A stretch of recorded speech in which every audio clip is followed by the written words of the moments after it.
Welcome to Chillin' 101. We hope this video helps. In this video, I will show you how to make a keto chocolate bar using an easy method. First, let's gather our simple ingredients. You'll need unsweetened cocoa powder, a sugar substitute like erythritol or stevia, and a healthy fat such as coconut oil or cacao butter. These core components form the delicious foundation of your low-carb treat. We'll also discuss optional flavorings to customize your bar. Now, let's get to the fun part, melting and mixing. In a double boiler or microwave, gently melt your coconut oil or cacao butter until liquid.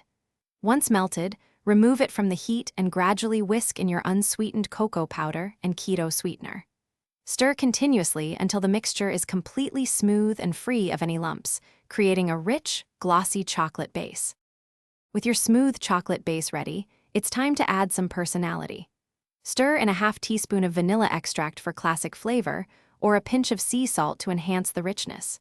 If you like, fold in some chopped almonds, shredded coconut, or other keto-friendly additions. Carefully pour the mixture into a silicone chocolate bar mold or a small, parchment-lined pan, ensuring an even thickness.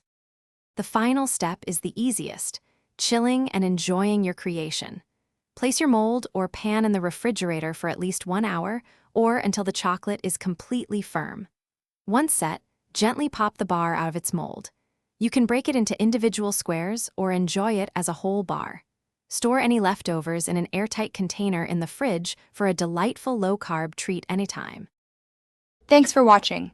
Consider subscribing if we helped you.